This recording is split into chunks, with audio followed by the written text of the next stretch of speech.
Hello there. You're Paula, right? Paula Henson? Yes, that's right. Who is this?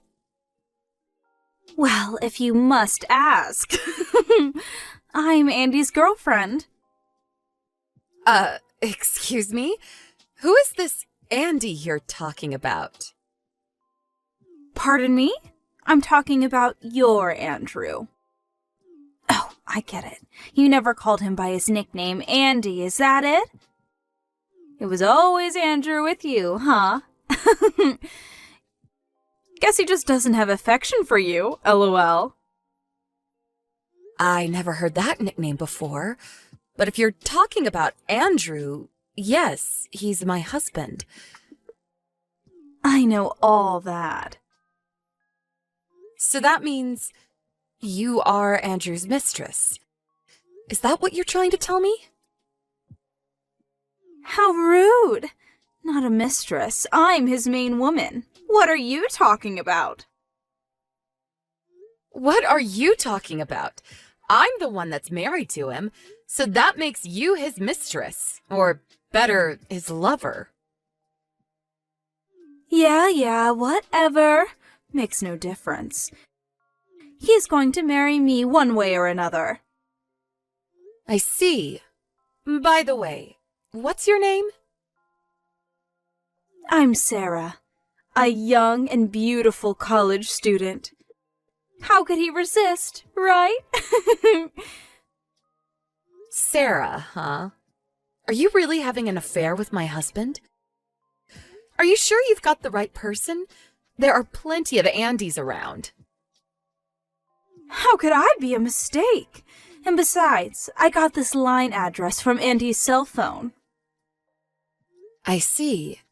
The reason why you're sending me this message online can only mean that you knew perfectly well that Andrew was married, but you went ahead and had an affair with him.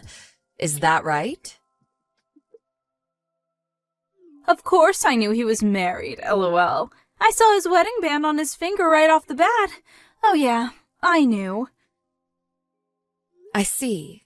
So, does that mean you also know I'm pregnant? Yeah, I know all about it. You guys couldn't have kids for a long time, so you had fertility treatments, right? Finally, after reaching 40 years old. Wow, having kids at that age can really take a toll, I hear.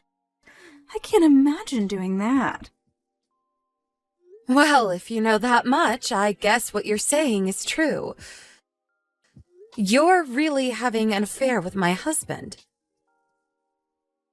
Finally believe me, huh? And also, I hate to tell you this, but I'm pregnant too. Excuse me? I don't have to tell you that the kid is Andy's. That's the story. Now all you have to do is divorce him, and Andy and I can live happily ever after. Actually, Andy was just saying the other day, I don't want a kid from a 40-year-old woman. I thought he was being a bit harsh, but it's kind of true, isn't it? He also said spending a fortune on fertility treatments was a high-risk, low-return endeavor, lol. Did Andrew really say that? With a young and healthy girl like me, I would have no problem giving him a beautiful kid. Oh yeah, by the time your kid graduates from college, you'll be a 60-year-old grandma. I just can't imagine it. If my folks showed up to my graduation and they were in their 60s, I would be super embarrassed. There is just no merit in giving birth at such an old age, lol. Excuse me, but can we dispense with all this nonsense? So tell me, you contacted me just to tell me that you want a divorce because you're pregnant? Yeah, that's about right. I'm going to be a young and beautiful wife with a beautiful child by a successful and handsome husband, unlike someone I know.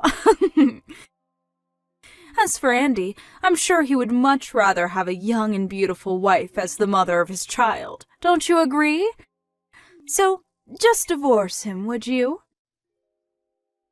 All right. I understand. Let me contact Andrew and verify this whole thing with him. I'll contact you later tomorrow. Okay, but just hurry up, would you? At least before the baby is born, LOL.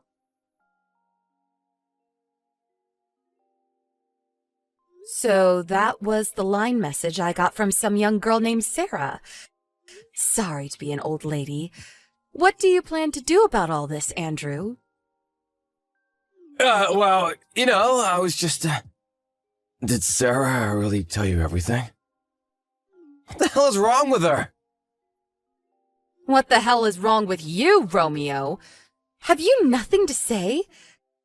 Which means what she said was true. So you seduced a girl 20 years younger than you and got her pregnant. Seriously? Yeah, all true. All true? I thought you would at least try denying it. I really don't understand what she sees in you. Have you lost your mind, Andrew? I'm really sorry, Paula.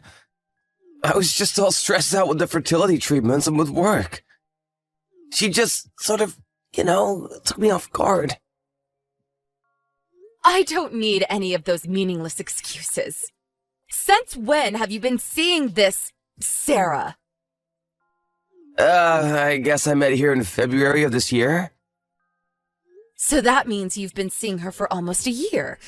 And do you know that she's pregnant? Did you know about that? Yeah, she told me last month that she was 2 months pregnant. But we haven't talked at all about what to do.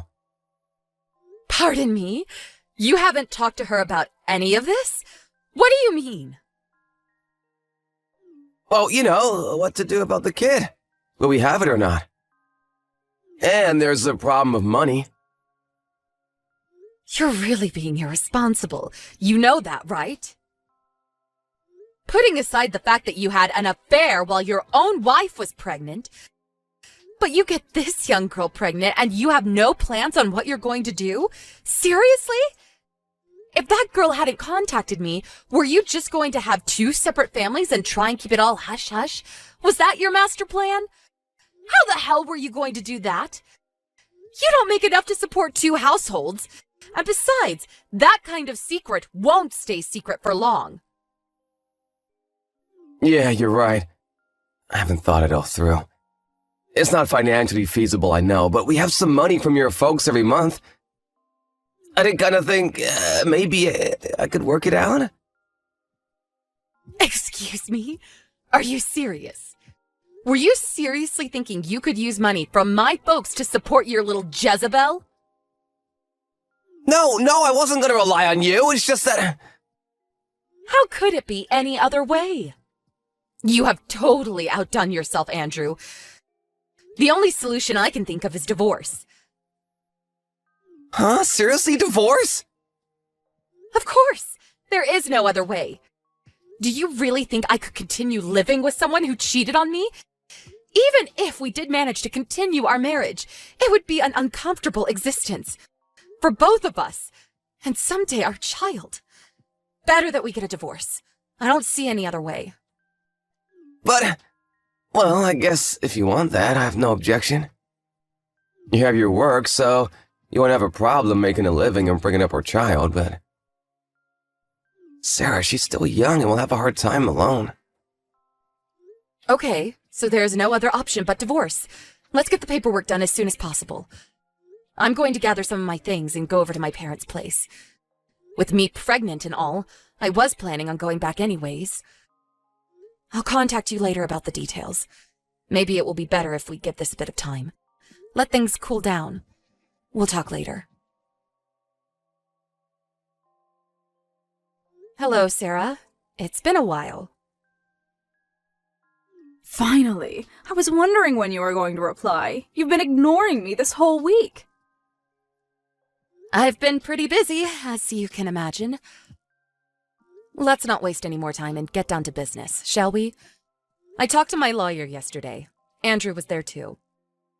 Long story short, we decided to get divorced. Yes! That was what I was waiting for! I'm really sorry about this. You know, stealing your husband from you and all. It was me who urged you to get a divorce, you know. I know it's gonna be hard to get another guy at your age, and with a child to boot. I wish you luck. The discussion was also about financial compensation. The lawyer decided, and Andrew is in agreement, that we will demand $15,000 from you for damages. Huh? Excuse me? It would be helpful if you could pay that amount all at once, not in tiny installments. Could you do that? Besides, I don't want to have to be involved with you and Andy going forward. I urge you to borrow from your folks or go into debt or whatever, but a one-time payment would be appreciated. I suppose Andrew can pay it, but then again, I'll be demanding compensation from him too. I mean, child support and all. Wait a sec. I have to pay? Why?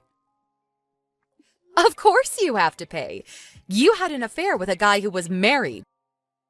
There are consequences for your actions. I have the legal right to demand compensation from you for stealing my husband. It's the law. Don't tell me you knew nothing about it. But I'm pregnant. There is no way I can pay that much. I'm about to give birth to a child. I don't have that much money. Yes, I understand your predicament, but that and this has no bearing. I have to go through the same thing. It's going to cost me money to raise my child up alone. So we're in the same dilemma. You're the one who approached my husband knowing full well he was married. I'm sure you were aware of the ramifications. No, I did not know that. I can't pay that much. No way! Where the hell am I supposed to get $15,000? I only have a few $100s to my name, for God's sake. What were you thinking when you first contacted me? You blurted out everything about your affair with my husband, even announcing that you were pregnant. And you thought there would be zero ramifications and you would live happily ever after with not a worry in the world? Is that it? But, Andy never mentioned anything about paying that much money. You two are made for each other. You people are living in fantasy land. At least Andrew admitted his error and agreed to pay the compensation. At least he has brains. I can't pay $15,000. Please, stop this. I don't need this. Okay then, I'll give you just one chance. Chance? What kind of chance? If you obey to everything I ask of you, then I won't ask you to pay $15,000. Really? Are you serious? Yes, I'm serious. I could even put it in writing for you. I'll take it. I'll do it. I'll do anything. Okay, don't forget what you just said. I want you to marry Andrew and never, I mean never, divorce him. If you can promise that, I can forget about this whole thing. Excuse me? That's it. Yep, that's it. But if you don't marry him, or you get divorced, I'll demand that you pay that $15,000 right away. You got that? Really? All I have to do is marry Andy? And that's it? If you're not up to it, we can forget the whole thing. As long as I get my money, I'm happy. No, wait, I'll do it. All I have to do is marry him, right? I do that and I don't have to pay, right? This is not some kind of sick joke, is it? No joke. Besides, you're still young. You have a long life ahead of you. Your child is going to need your love and care. You will probably have to quit school once the child is born, become a full-time mom and all. There's probably a lot you have to learn going forward. So think of this $15,000 that I'm not demanding of you as a wedding gift to you and Andrew. Paula, thank you so much. I was totally wrong about you. Thank you so much. I didn't think you were such a nice and compassionate person. I'm so sorry for all of this. I truly mean it from the bottom of my heart. I said so many awful things to you. I really regret it. I'm really sorry about all of it. Forget about it. It's all in the past. I just hope you and Andy and the child that's on the way will be happy. That's all I want. I can't thank you enough. You can be sure. No. I'll try my best to make this work. Hey, Paula! I heard the whole thing from Sarah. Thanks for what you did. Thanks for acknowledging our marriage. Wait, what's this about? Besides, we're already divorced. I wish you wouldn't contact me anymore. Right, but I just wanted to convey my gratitude. I know you did it for me and Sarah. Thanks so much. I couldn't believe you would dismiss the compensation as long as we got married. I mean, I thought you'd be more hostile toward us, given the circumstances. You decided to show compassion for the baby, right? To be honest, if I had to pay you for damages, I'd be totally broke. I was wondering what I was gonna do. So I was extremely relieved to hear what you did. Thank you. Oh, about child support. I'll pay that, no problem. Are you finished? I'm really not sure where you got things all wrong, but I'm still going to demand that you, not Sarah, pay compensation for what you did. Wait, excuse me? Don't be surprised, Andrew. Or should I call you Andy? I never said anything about you. You're not part of the deal. I only said Sarah would be exempt if she married you. That's all. But you, well, that's a different story. I will have you pay for all damages and child support. I would prefer to get all that as a one-time bulk payment. Can you do that? Wait a sec, no way! But then, why only Sarah? I don't know. She just seemed the type that would hold a grudge forever. I mean, when she first contacted me, she just went on and on without thinking of the consequences. She acts as though she's the victim or something. If I forced her to pay, I don't know what she would do to get back at me. I wouldn't put it past her to bring harm to me and my child in the future, so I figured it would be best to give her the upper hand, make her feel as if she's won. If I had to pick $15,000 or the safety of me and my family, well, I would definitely pick the latter. And the reason why I make these demands is to make sure you stay with her. Seriously? You'll probably come to your senses after a while. You'll probably wish you had paid that $15,000. Mark my words. What do you mean by that? What are you up to?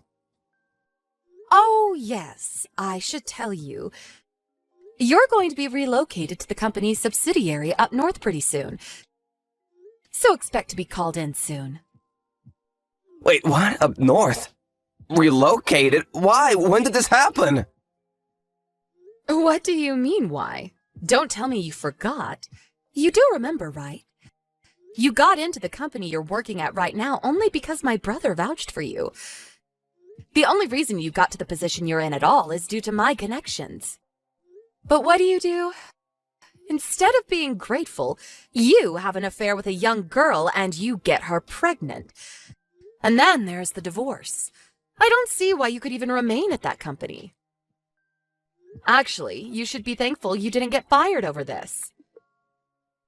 Yeah, I get it, but relocated up north? Seriously? If you don't like it, quit and find another job. But you're already over 40 and not much to show on your resume. I'm really not confident that any company would hire you. But you can be sure of one thing. Your income will suffer. But how can I survive? Well, this is of your own making. You're just going to have to accept the reality and pay the compensation and child support while living up north. a middle-aged guy living in rural Michigan. When your little Sarah realizes what she's gotten herself into, she's going to be absolutely crushed. And the only way she can get out of this mess is to pay the $15,000. I'm pretty sure she'll grow resentful of you as time passes. And you'll also have to take care of your child. You'll probably have to continue working even after retirement. As kids grow older, it starts to cost a lot more to support them, too. It's not easy bringing up children. I just hope you're up to it. You'll probably be working well into your 70s. I really don't envy you. Can't we work something out? My life, what am I gonna do? I really don't care what happens to you, to be honest. But the child has done nothing wrong. I just hope you guys do the right thing and give your child the proper love and support. Oh, yeah, and finally... What is it? What did you mean by tired from the fertility treatments? The reason we couldn't have kids was because of you. But you tell her that I'm just an old lady and that you didn't want a child from some grandma. Isn't that what you said about me? Oh yeah, and high risk, no return. What's that about? Treating me like some old lady. I just pray that the child Sarah is carrying is really yours. I hope you rot in hell. Rural life will do you people some good. With that said, I hope you and Sarah and your love child have a long and prosperous life. Goodbye. No, please, Paula, wait! Let's talk this through! After that conversation, Andrew tried to get in touch with me numerous times. Our lawyer insisted that I cut all ties with them and not aggravate things. Well, after a while he relented and paid the on-time compensation to me somehow, and continues to pay me child support. I heard that Sarah quit school, and soon after they got married, he was indeed relocated to a factory town in rural Michigan. They had to move out there on short notice, so no elaborate wedding ceremony or anything. You can imagine how Sarah felt about that. Apparently, they are living in a small apartment in town and trying to make ends meet. The cost of living in this area is much lower, but with all the debts he's got, he's apparently having a hard time. Even Sarah had to take a part-time job to help out. Under these hardships, the baby was finally born. The baby turned out to be a beautiful, curly-haired boy with a dark complexion. This caused some skepticism between the two, but it did not end in divorce, as far as I know. 2 years after we got divorced, I heard that Andrew grew ill due to overwork, and he became partially paralyzed and could no longer work. Sarah apparently could not take it any longer and abandoned her child and disappeared. It was impossible for Andrew to take care of the child, and his parents ended up adopting him. Last I heard, the boy was living happily with his grandparents. It's sad to see people be so short-sighted and not contemplate the future. But one thing is certain. At least the child was able to go on to a better life, and his prospects look good. As for me, I gave birth to a beautiful baby girl. I live with my folks, and they are more than happy to help bring up their beautiful granddaughter. I had long wanted a child, and I was over 40 when I had her, so my affection toward her is immeasurable. The only problem I have at the moment is that I tend to spoil her too much. Although it was a little late in life, I plan to give all the love I can to my little girl. And when she graduates from college, I'll be the most beautiful over 60 mom there. Mark my words.